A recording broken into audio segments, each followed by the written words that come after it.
Cricket team में सियासत की जो मुदाखलत है उसकी वजह से जो है कुछ मामला खराब है, तो इसको सियासत से पाक करने के लिए क्या इकदाम करने होंगे हुकूमत को सर?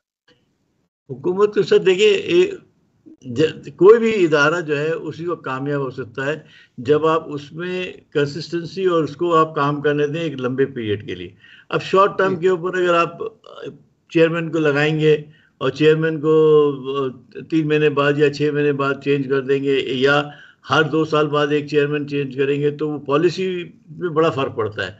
आपकी जो डोमेस्टिक लेवल की क्रिकेट होती है, इंटरनेशनल क्रिकेट का जो आपका प्रोग्राम होता है वो सारा डिस्टर्ब हो जाता है।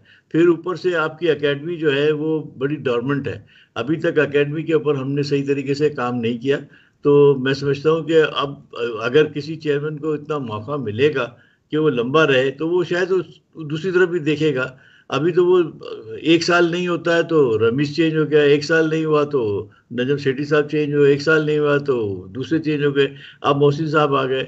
इसी तरीके से जैसी जो चेयरमैन आता है नया तो हर चीज़ बदल जाती है, हर सारी टीम भी बदल जाती है, कप्तान भी बदल जाता है, सिलेक्शन कमेटी भी बदल जाती है। तो ये सारी चीज़ें फिर आफ्टर ऑल इसका असर कहीं ना कहीं तो पड़ना ही है, तो वो फिर टीम के रिजल्ट पे पड़ता है।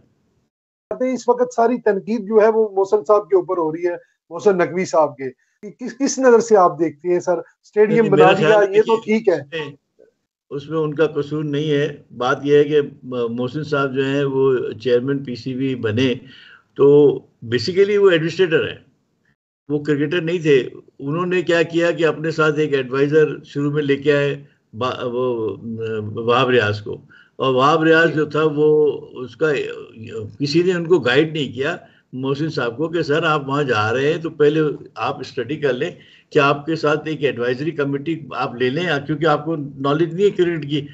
आपको वो तो नॉलेज है कि एडमिनिस्ट्रेशन कैसे चलाना चाहिए, फाइनेंस कैसे चलाना चाहिए, कंस्ट्रक्शन कैसे होनी चाहिए, ये सारी चीज़ें तो आप कर लेंगे क्योंकि आप रहे हैं हुकूमत में, तो आपको पता है कि कैसे काम होता है। मगर ये जो क्रिकेट है वो प्योरली खेल से मुताल्लिक है। तो अगर इनके पास एडवाइज़र की अच्छी टीम होती तो ये मामला ऐसे नहीं होते। और मोहसिन साहब का इसमें कोई नहीं, उन्होंने जो हमारे साबिक क्रिकेटरों ने कहा वो उन्होंने किया।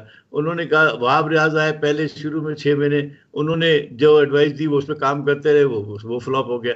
उसके बाद फिर मिसबा को उन्होंने किया, वो 8 दिन या महीना नहीं चला। उसके बाद हफीज को बात की। अब उन्होंने जो है आकिब जावेद को मौका दिया। तो कम से कम ये था कि साथ साथ उन्होंने ये क्रिकेट का जो काम था वो क्रिकेटरों के ऊपर ही छोड़ा था। अब इसमें जो फॉल्ट है, अब अगर हम इसका भी मोहसिन साहब को ठहराए तो ये मुनासिब नहीं है। हाँ ये है कि उनको उनको उनको जो नॉलेज देने वाले थे, एडवाइज़र थे, वो अगर अच्छे होते तो नौबत मैं समझता हूँ ज़रा फ़र्क होता है, डिफरेंट होता। फर्क होता।